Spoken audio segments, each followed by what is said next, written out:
Bom, gente, deixa eu explicar para vocês já bem no início desse vídeo o seguinte. Antes no canal, eu tinha até acho que a parte 8, a Lei 8080 de 90, a Lei Orgânica da Saúde.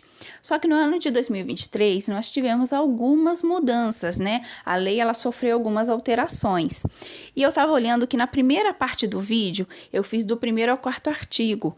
Esse primeiro vídeo, ele tá mantido, porque lá não sofreu alteração. Então, pode ver o primeiro vídeo, a parte 1, tranquilo, porque lá não teve nenhuma alteração. Só que eu vi que na parte 2, que é o quinto e o sexto artigo, que a gente vai começar a falar dos objetivos do SUS, ali tiveram pequenas alterações, mas ainda assim tiveram. Então, eu tenho a obrigação de trazer aqui no canal o vídeo corrigido, né, com as alterações. Então, agora aqui eu vou colocar o vídeo original, só que eu vou, as partes, né, que tiveram as alterações, eu vou colocar o áudio junto. Então, pode ser que fique meio diferente o áudio da época que eu fiz para agora, que eu tô fazendo aqui, mas só para realmente não ter que refazer o vídeo todo, porque acho que fica mais fácil, pelo menos para mim, tá? É por uma questão de tempo, eu colocar as alterações aqui juntas, tá ok? Então, a primeira parte tá mantida, tá ok? E a segunda agora eu vou colocar as alterações necessárias, tá bom, gente? Bom vídeo para vocês.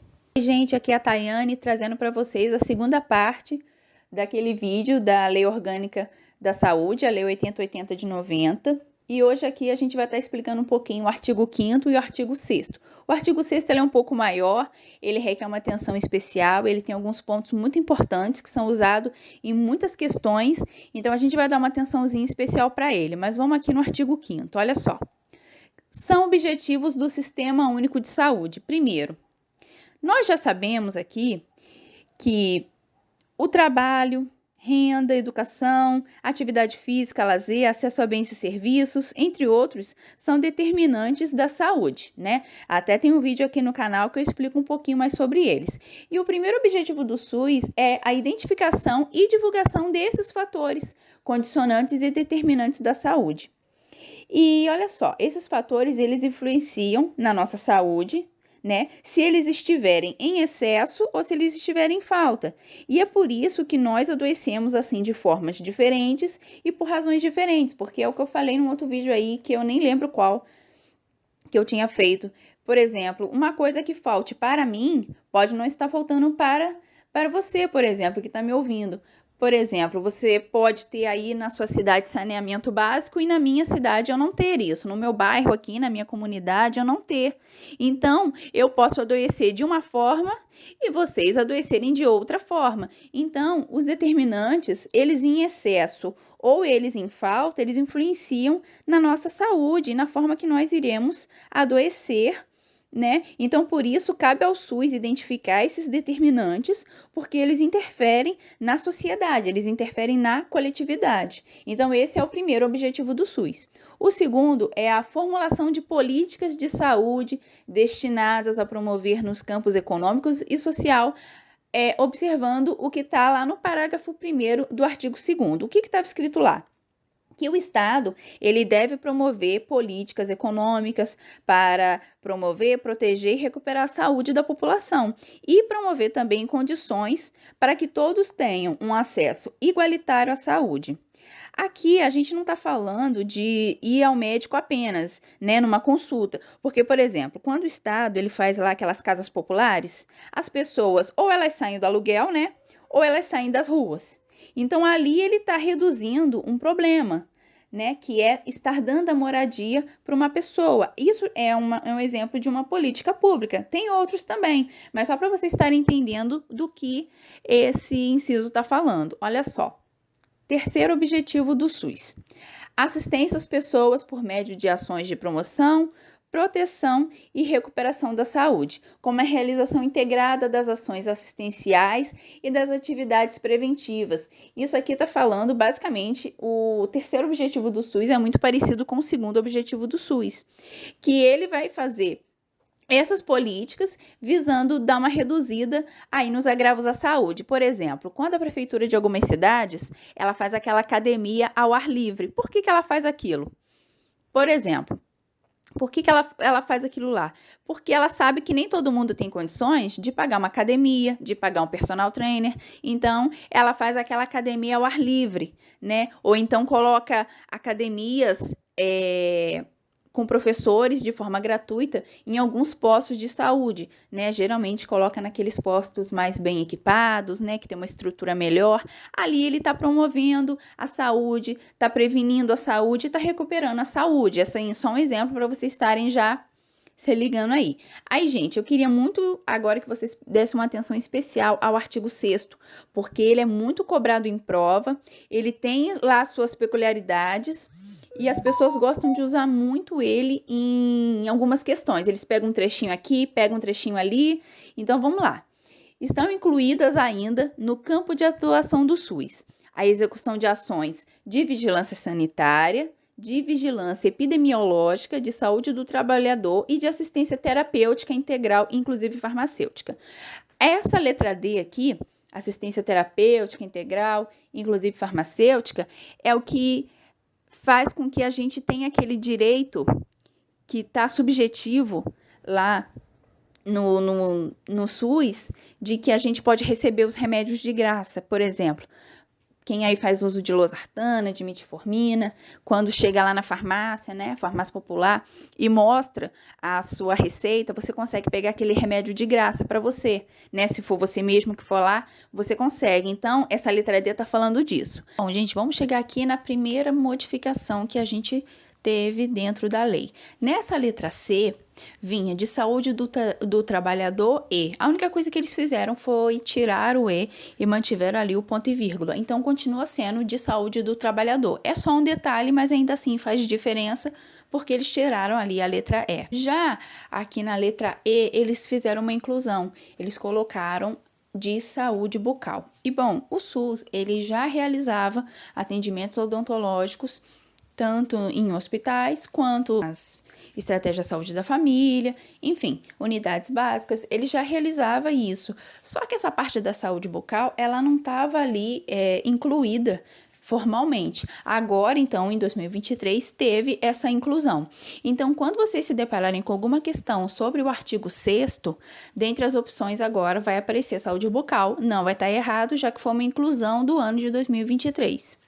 Outras atuações que o SUS ele tem, né? Outras atribuições que o SUS tem. Participação na formulação da política e na execução de ações de saneamento básico, que não pode faltar, porque faltando o saneamento básico, a gente fica exposto a muitas doenças. Um dos motivos que, por exemplo, lá na África, tem muita cólera. Por quê? Porque lá é um continente que, infelizmente, tem muita pobreza, não tem um saneamento legal, então a saúde das pessoas lá ela é mais precária devido à falta do saneamento básico. A ordenação da formação de recursos humanos na área da saúde, por exemplo. O Estado, ele pode... gente, vamos dizer assim, não vamos imaginar o dia a dia, vamos imaginar o que está falando aqui a lei, que é o que importa para você.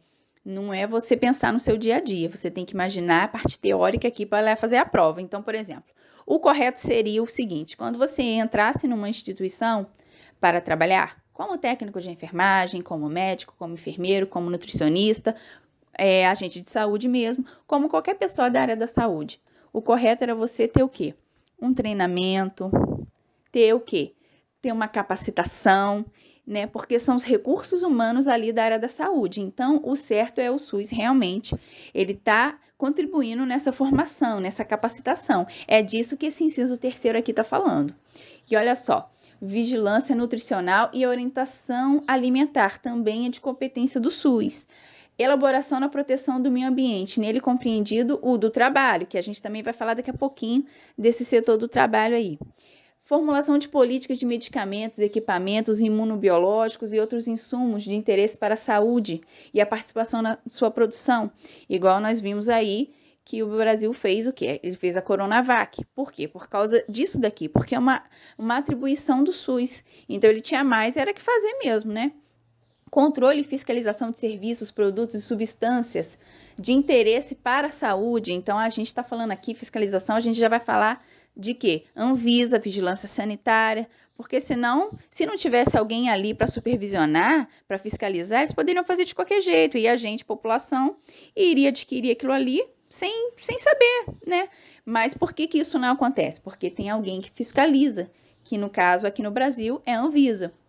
Né? Fiscalização e inspeção de alimentos, água e bebidas para consumo humano, participação no controle e na fiscalização de produção, transporte, guarda e utilização de substâncias e produtos psicoativos, tóxicos e radioativos. Gente, eu não sei porquê, tá? Não sei direito o motivo, por que que esse inciso cai tanto em prova. Eu acho que eles gostam de pegar o candidato por causa dessa parte aqui, ó, tóxicos e radioativos, porque muitas das vezes, naquela questão de VIF, né, negócio de verdadeiro ou falso, o aluno bota como se isso não fosse uma atuação do SUS. Eu acho porque eles leem tóxico e radioativo e pensam, não, o SUS não mexe com isso. E, na verdade, mexe sim. Então, isso eu não sei porquê, mas eles têm uma preferência por pegar este inciso e colocar em algumas questões. Então, guarda ele para não esquecer. 10. Um incremento em sua área de atuação do desenvolvimento científico e tecnológico, e formulação e execução da política de sangue e seus derivados. Também eles têm uma preferência por colocar a parte de sangue e derivados para cair em algumas coisas. Então, toma bastante cuidado aí com essa parte. Aqui, gente, a gente teve a inclusão desse inciso aqui de número 12, que diz que a formulação e execução da política de informação e assistência toxicológica e de logística de antídotos e medicamentos utilizados em intoxicações. Como assim? Bom, tem a lei, que é a 14.715, que foi ali de outubro de 2023, que ela fala sobre o SUS distribuir de forma mais rápida os antídotos devido a algumas intoxicações. Bom, eu não sei se vocês sabem, mas em parte o incêndio da Boate ele influenciou na criação dessa lei. Teve a criação dessa lei, então ela entrou aqui na 8080 de 90 por ser a Lei Orgânica da Saúde. Por que o incêndio da Boate Kiss? Porque na época do ocorrido, teve-se muita dificuldade de encontrar um antídoto ao cianeto. O cianeto foi o que as vítimas lá inalaram. Tem um nome do antídoto, só que realmente eu não sei, porque é um nome meio complicadinho. Então, teve uma dificuldade de encontrar esse antídoto e era uma coisa que precisava muito rapidamente. Então, agora, tendo essa inclusão, né, com essa lei, também tendo a inclusão aqui no 8080 de 90, essa parte aí de, vamos dizer assim, de agilizar para ter o antídoto devido a essas intoxicações ser de forma realmente mais rápida, mais eficiente, tá? Olha só, gente. Vamos entender agora um pouquinho da vigilância sanitária, né? Que é o quê? Um conjunto de ações que é capaz de eliminar, diminuir e prevenir riscos à saúde e de intervir nos problemas sanitários decorrentes do meio ambiente, da produção e circulação de bens e da prestação de serviços de interesse da saúde, abrangendo, primeiro, o controle de bens de consumo que direto ou indiretamente se relacionem com a saúde. Olha só, gente, imagine se não tivesse a vigilância sanitária e aí os grandes laboratórios poderiam fazer remédio, né? Eles poderiam produzir remédios e conforme aqueles remédios não tivessem tendo muita saída, eles pensariam assim, bom, vamos continuar deixando isso aí no mercado, mesmo passando da validade, para as pessoas irem comprando, irem consumindo. Mas por que que eles não fazem isso? Primeiro, uma questão de ética, né? Era bom eles terem. Mas por quê? Porque eles sabem que tem algo chamado vigilância sanitária que fiscaliza isso, porque senão eles poderiam fazer a bel prazer e nós, né, população e também consumidores, iríamos estar adquirindo coisas que passaram da validade ou que não foram feitos da maneira correta, com a higiene correta, graças ao quê? À vigilância sanitária. Por exemplo, esse jogo que teve há pouco tempo aí do Brasil. Se não fosse pela vigilância sanitária, se não fosse a intervenção da Anvisa, lá teria o jogo. E aqueles jogadores lá que não cumpriram as medidas sanitárias, eles estariam lá jogando normalmente, mas graças à atuação da Anvisa, eles falaram, não, vamos parar o jogo, porque esses caras, eles não atenderam as exigências sanitárias, então não, parou o jogo, né? Então, graças ao quê? A vigilância sanitária, ela tá aí para isso e ainda assim ela conseguiu atuar numa boa. ainda assim, mesmo com essa vigilância toda, né, que a gente sabe que tem, ainda assim, de vez em quando a gente tem que estar de olho de vez em quando não, a gente tem que estar de olho quando a gente compra lá um pacote de alguma coisa no mercado que pode estar passando da validade. Mas se não tivesse a vigilância sanitária, aí que eles não iam ligar para nada e você teria que estar muito de olho, porque senão você iria consumir coisas estragadas, se não fosse por essa fiscalização. Aí, olha só, vamos falar agora da vigilância epidemiológica, né?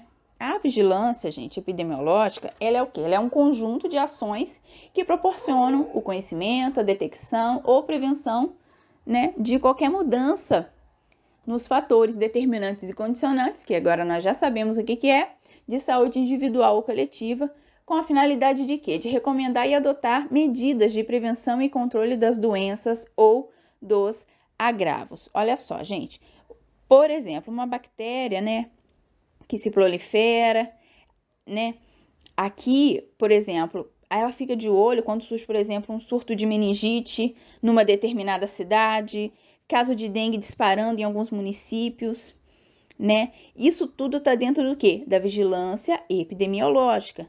Então, a gente vai entender também que aqui dentro tem a questão do fator que é o agente etiológico, o que é o vetor. Eu até tenho um vídeo aqui que dá no canal, que eu dou alguns exemplos para vocês. É um vídeo que eu fiz sobre a dengue. Tem até umas questões também nesse vídeo. Mas aqui, de primeira, vamos entender que o agente etiológico é o que causa a doença. E o vetor, ele transporta. Por exemplo, lá no caso da dengue, né? Tem o vírus da dengue, né? Que é até um arbovírus. Ele é o agente etiológico, ele causa a doença. O vetor é quem transporta, que é o mosquitinho, que no caso da dengue é o Aedes aegypti. Então, tudo isso está dentro da vigilância epidemiológica. Então, quando casos de uma doença disparam dentro de um determinado lugar ali que dá um surto, a vigilância epidemiológica que fica de olho nisso daí, porque se ela não ficasse de olho, esses casos só iriam aumentar, de uma forma assim que poderia ficar muito, aumentar muito os casos e ficar sobrecarregado o sistema de saúde. Olha só, doença de notificação compulsória, eu já devo ter falado dela aqui no canal com vocês. Ela também está dentro da vigilância epidemiológica, porque, gente, olha só, tem um grupo de doenças que eles fazem parte de uma lista, né, que é a lista de doenças de notificação compulsória, que essas doenças, assim que elas surgem, elas têm que ser notificadas, algumas em 24 horas, algumas em 48 horas e outras em uma semana. Por quê? Porque são doenças que elas não podem se alastrar, porque senão elas podem ficar muito incontroláveis. Então, assim que essa doença surge, a vigilância epidemiológica, ela está de olho para estar avisando as autoridades competentes, às vezes do município, às vezes dos estados e às vezes até mesmo federais. Essa lista das doenças de notificação compulsória, inclusive em 2020 entrou SARS-CoV-19 fazendo parte dessa lista. Agora ela é considerada uma doença de notificação compulsória, né? O coronavírus, infelizmente. Então, isso tudo está dentro da vigilância epidemiológica, tá? Matéria de muita importância mesmo. E olha só, vamos falar agora da saúde do trabalhador. O que é a saúde do trabalhador? É um conjunto de atividades que se destina, através das ações de vigilância epidemiológica e sanitária, à promoção, proteção e recuperação da saúde dos trabalhadores. E olha só, assistência ao trabalhador vítima de acidente de trabalho ou portador de doença profissional e do trabalho. Olha só, gente. O acidente do trabalho, aqui mesmo na figura você já está vendo, né? Que é o rapaz ali da construção, da obra, caindo, por exemplo, dentro de um bueiro que estava mal tampado. Isso é um acidente típico de trabalho. Outra coisa também que algumas pessoas não sabem, mas, por exemplo, no trajeto casa-trabalho, trabalho-casa, se você se acidentar, também é considerado um acidente de trabalho. E ali está falando doença do trabalho ou doença profissional. Olha só, tem gente que às vezes não sabe essa diferença, né, de uma para outra. Então, vou tentar explicar de uma forma mais prática para a gente não estar só decorando a lei e realmente entendendo, que às vezes quando a gente decora, pode cair de uma outra forma na prova e é muito ruim. A doença, gente, do trabalho, ela aparece em condições especiais, em que aquele trabalho ele é realizado. Um exemplo, quem trabalha em mineração, né? Os trabalhadores lá que trabalham com mineração, eles podem desencadear uma doença chamada silicose, porque eles estão em contato direto com a sílica. Então, eles acabam adquirindo essa doença pulmonar. Então, eles só desencadearam essa doença porque aquele trabalho, aquela atividade era muito peculiar. Então, era quase que impossível eles não desenvolverem essa doença. Então, essa doença, ela daria em qualquer pessoa? Não, ela aparece no trabalhador da mineração porque ele mexe com a sílica, né? Já a doença do trabalho, ela aparece em condições especiais que o trabalho é realizado. Por exemplo, o trabalho é um fator de risco para a doença e é uma mais comum e que assim, fala que ela é mais comum, ficou feio, mas é uma doença mais comum. Mas é para vocês entenderem ao invés de decorar. Por exemplo, LER, né, que é a lesão por esforço repetitivo. Ela acaba causando dor nas mãos. A pessoa, às vezes, tem que parar, tem que ficar uns dias afastado do trabalho por causa dessa lesão, por esforço repetitivo. Por exemplo, pessoa que trabalha lá 8 horas por dia digitando, ou 8 horas por dia roçando pasto. Então, ele vai ficar ali fazendo a mesma atividade, aquele movimento repetitivo, e aquilo ali vai causar uma dor nele. Então, essa, basicamente, é a diferença da doença profissional para a doença do trabalho. Então, assim, tentei dar exemplos para vocês assim mais práticos, para vocês realmente não estarem decorando o que fala a lei, porque às vezes até quando algumas pessoas procuram na internet, elas encontram uma explicação muito crua. Aí, olha só, vamos para outras abrangências do SUS. Participação no âmbito de competência do SUS em estudos, pesquisa, avaliação e controle dos riscos e agravos potenciais à saúde existentes no processo de trabalho. E participação no âmbito da competência do SUS na normatização, fiscalização e controle das condições de produção, extração, armazenamento, transporte, distribuição e manuseio de substâncias, de produtos, de máquinas e de equipamentos que apresentem riscos à saúde do trabalhador. A avaliação do impacto que as tecnologias provocam à saúde. Gente, isso aqui, basicamente, é muita coisa que está escrito, mas ele está dizendo uma coisa só, que o SUS ele deve zelar pela saúde daquele trabalhador e o que ele puder fazer para estar evitando danos à saúde, ele pode intervir. Por exemplo, pessoas que trabalham, eu não sei se vocês têm conhecimento disso e tal, já ouviram falar. As pessoas que são telefonistas, por exemplo, eles têm uma carga horária reduzida. Por quê?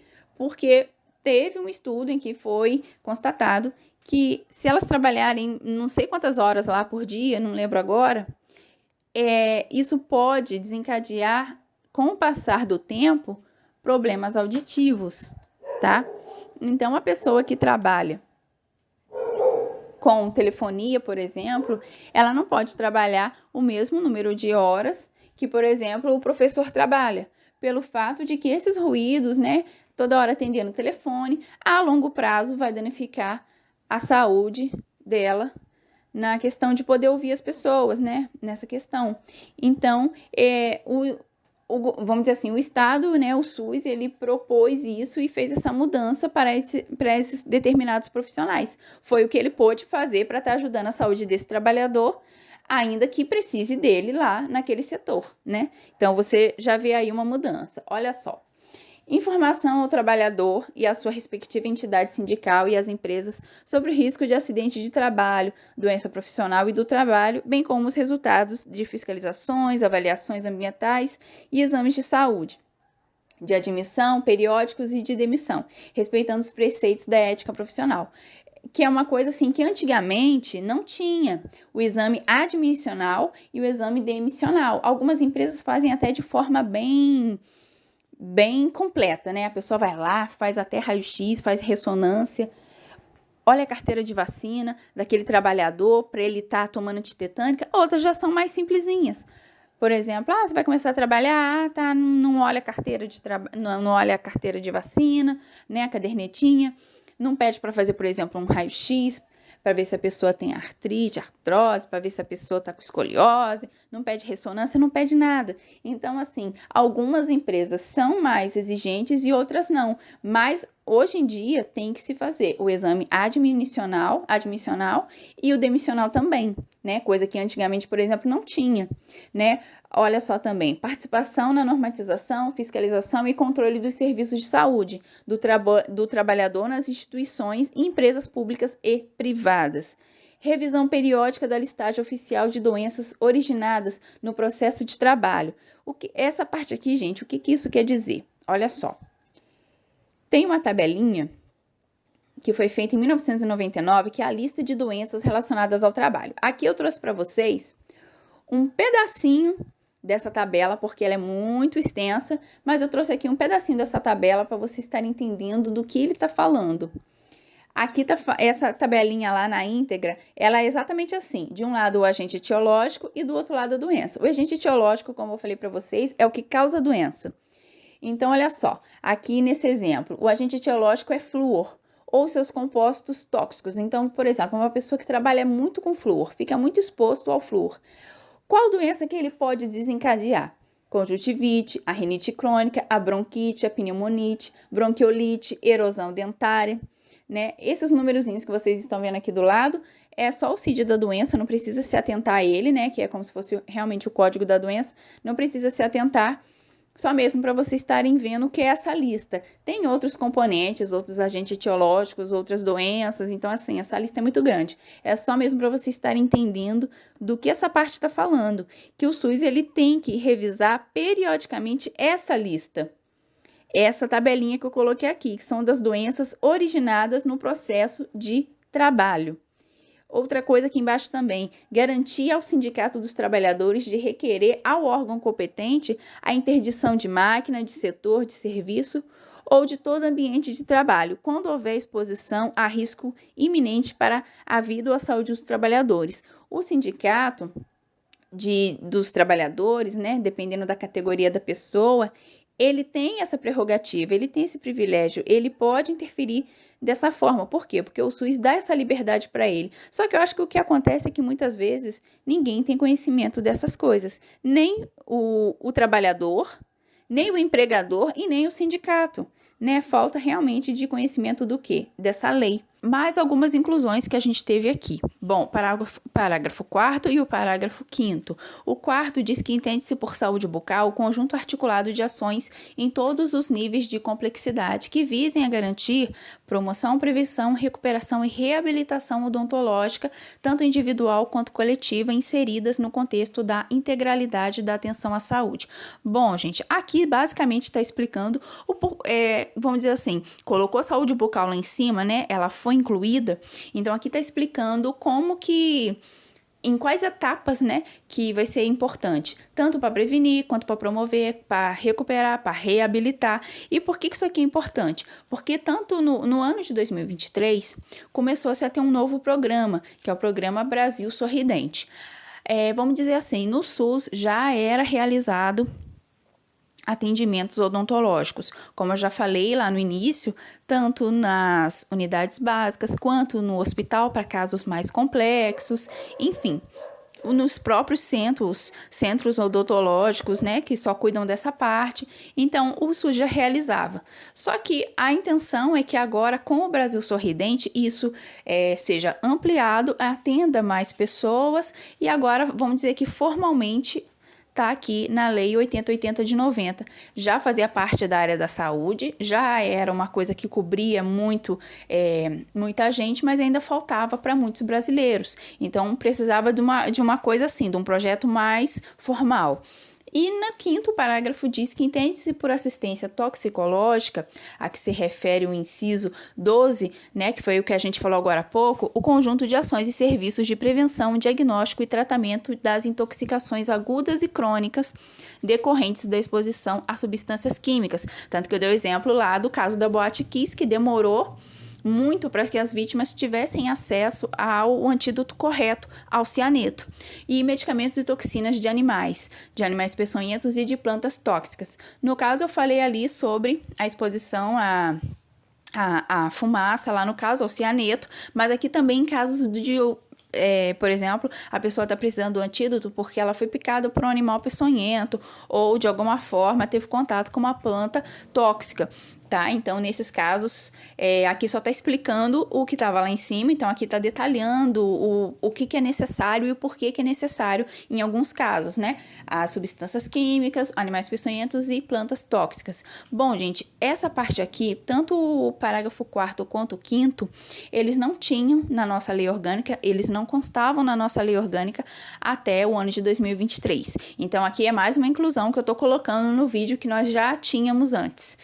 Ninguém tem conhecimento dessas coisas, nem o trabalhador, nem o empregador e nem o sindicato, né? Falta realmente de conhecimento do quê? Dessa lei.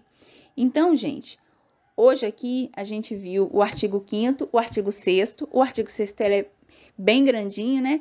A gente tem que dar uma atenção especial. Muitas questões de prova são retiradas dele, tá? Eu tentei trazer alguns exemplos práticos para vocês, quando virem a questão, vocês lembrarem dos exemplos, que eu acho que assim ajuda muito a gente na hora da prova, tá? Eu espero que os vídeos estejam ajudando vocês. Quem não se inscreveu no canal, se inscreve. Dá aquele like lá para ajudar a gente bastante, para estar podendo ajudar mais pessoas. Qualquer dúvida, deixa nos comentários. Obrigado, gente. Abraço forte. Tchau, tchau.